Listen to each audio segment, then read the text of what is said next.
Yo guys, what's up? It's me, Justin. And today we're going to begin a collection of conversations around a topic that is awkward. Like if a middle school student were to list out all the things that they would say are awkward, this one would definitely be on the list, and it might even be on the top of the list. What's the topic? Relationships. Yeah, we're going to go there today. We're going to talk about relationships. We're going to talk about dating. We're going to talk about friendships. We're going to talk about all kinds of relationships. You know, when I was in 6th grade, I was first introduced to the idea of dating relationships. I was walking down the ramp from the cafeteria to the gym for PE class. And I'm walking down, and this ramp, when I was in 6th grade, it seemed like it was the length of a football field. It wasn't, but it seemed like it. It seemed forever. I'm walking down the side that says go down, and walking down the side that you're supposed to walk up is a girl named Mo. Now, Mo is a rebel. Mo is the popular girl, and most importantly, Mo is older than me. Mo walks up to me, she says, "Hey, you, stop." Me? She says, "Yeah, you, Justin, stop where you're at. I need to tell you something." Okay? Boy. Mo looks at me and she says, "Justin, you and me, we're dating." Cool. What does that mean? She says, "That means that in this hallway, we hold hands." Okay. So Mo grabs my hand, I grab hers, we walk down the ramp. I'm on the side you're supposed to be on, and she's on the side you're not supposed to be on. We walk to the bottom of the ramp. She goes into the girls' locker room. I go into the guys' locker room. We change for class. We walk out. We hold hands until we get to where my class meets and she carries on. Then our classes both go outside. My class to play soccer. Or no, we were playing football and they were playing soccer. We hold hands in the fields. We do our thing. The game's finished. We hold hands back inside. We go to the locker room. I go to the guys' locker room. She goes to the girls' locker room. We walk back out. I go to grab her hand, and she says, "No." Excuse me? She says, "No, we're done dating." Awkward. What just happened? I don't know. You see, relationships are awkward. In middle school, relationships are more awkward than ever because we don't even know where to talk about it. And I think that the church should be the place that we go and talk about it because, well, the church should be a place we can talk about anything.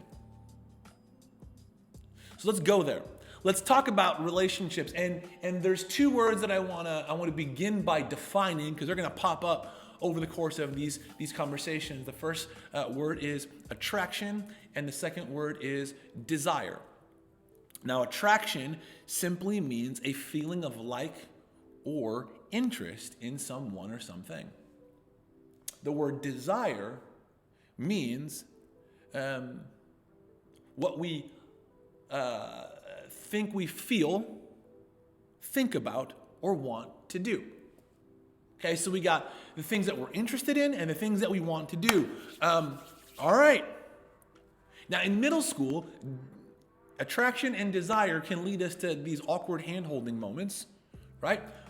Or sitting next to someone at lunch that we wouldn't normally sit next to, but she's cute. Or maybe it results in us actually going and looking at things that we would never want anyone to know we were looking at.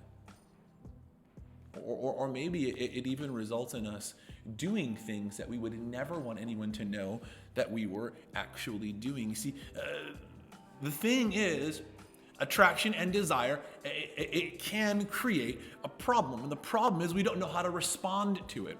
The problem is we don't know how to even talk about it. So let's start with this. God created you to have attraction and desire. Like he made you to have those things inside. So if you're feeling an attraction or a desire, like that is how God made you. God made you to be attracted to the opposite gender, to one day want to marry them. Like, that's a part of God's design. And so if God is the one that created that in us, then God is the one that can tell us how to use it. This is awesome. But I think sometimes we're like, hey, there is no owner's manual. Like, no one woke up and said, here you go. Here's what you do. Well, there's good news. Long before you and I ever walked this earth, God actually spoke about this topic. And the words that he spoke found their way in this book, the Bible. You see, this is, in fact, our owner's manual. This book actually talks about the things that we experience. We just need to read it and then understand it. So what I want to do is I want to invite you to open your Bible up with me. We're going to turn to the New Testament. This is the stuff that happened after Jesus was born.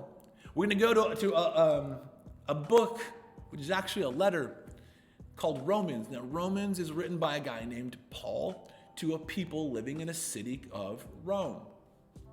And what he says in chapter 12 is where we're going to kind of hang out today. He starts off by saying this, therefore, and whenever you see the word therefore, you have to ask the question, what's the therefore? Ooh. He goes on to say, I urge you, brothers and sisters, that's you and me, in view of God's mercy.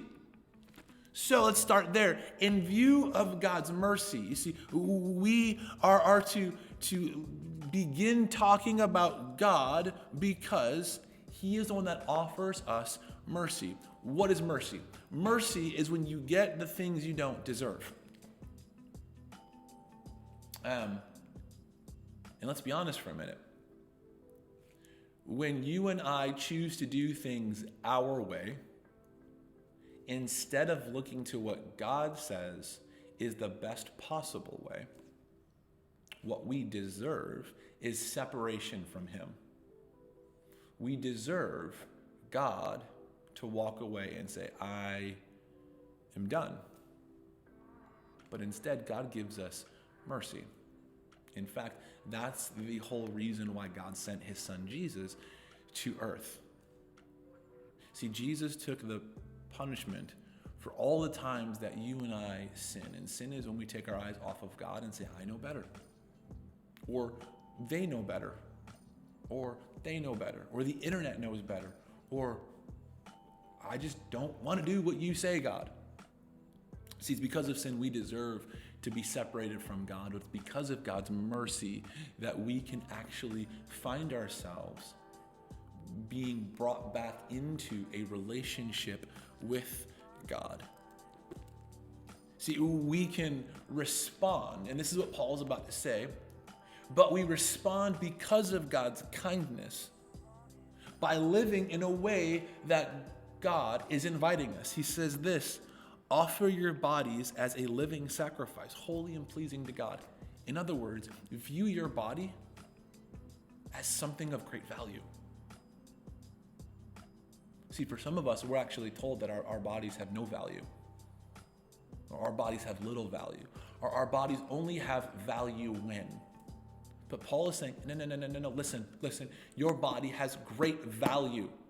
And because it has great value, offer it to God because God gave us something that we do not deserve.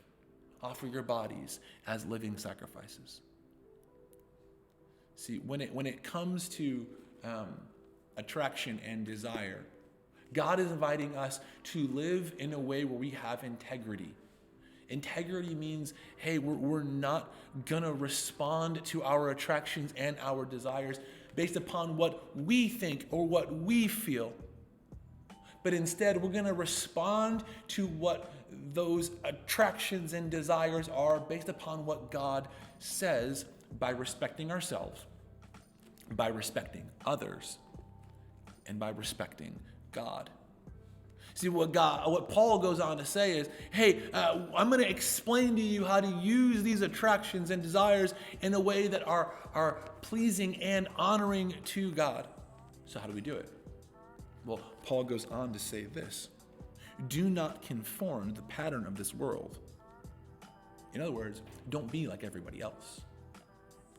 But be transformed by the renewing of your mind. In other words, don't let the outside world tell you this is how it has to be. Let God tell you, because God's the one that created you. Then you'll be able to test and approve what God's will is, his good, pleasing, and perfect will. See, Paul says, what you do with your attraction and your desire, it matters. It is important. See, you and I have a choice. Every day we get up, every day we interact with someone, every day, even when we're all by ourselves, we have the choice to either conform to the patterns of this world or to be transformed to experience God's will. Let me say that again. We have the choice to either conform to the patterns of this world or be transformed to experience God's will. See, you have a choice right now that you can either set the bar high for how you're going to respond or low. Setting it low is to conform, do what everybody else does. Which, by the way, let me just real talk for a second. Just because someone says they did something doesn't actually mean they did. A lot of times, people, middle schoolers, high schoolers, college students, adults, we try to talk big because we want other people to think better of us. Why? Because we're conforming to the pattern of this world. But here's the thing. When we choose to be transformed, we choose the higher standard. The standard that's going to require more than just our own strength. It's going to require us saying, God, I need you today. So, how do we do it? Step one, pay attention. What are the images that are flashing before you? What are the messages that you're receiving? I heard somewhere that we receive up to 5,000 messages a day. Well, if those messages are primarily telling us conform, buy this, get this, do this, well then, we need other messages to kind of cancel that out. Read this book. Spend some time in it. Are you letting the world out there tell you what you should be like, or are you going to allow God, the one who created you, to say, hey, this is how I created you to be? And the second thing is this: talk about it.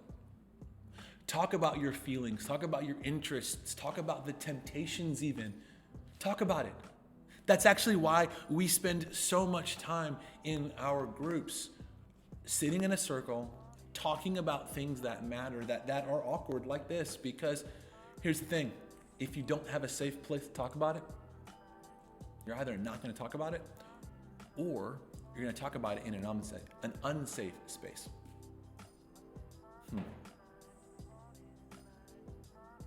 See, what you do with your attraction and your desire, it matters. It doesn't just matter to me. It doesn't just matter to mom and dad. It matters to God. That's actually why God sent his son, to free us from the traps of this world. So here's what I want to do. I want to ask you a question. What's one area in your life that you can intentionally choose to honor yourself, others, and God, starting right now? Guys, I believe we can get that part straight. We're going to see some incredible things happen. Know this: you matter. You matter to me. You matter to us. You matter to God. And so, until next time, and I know there will be another time we meet up, peace.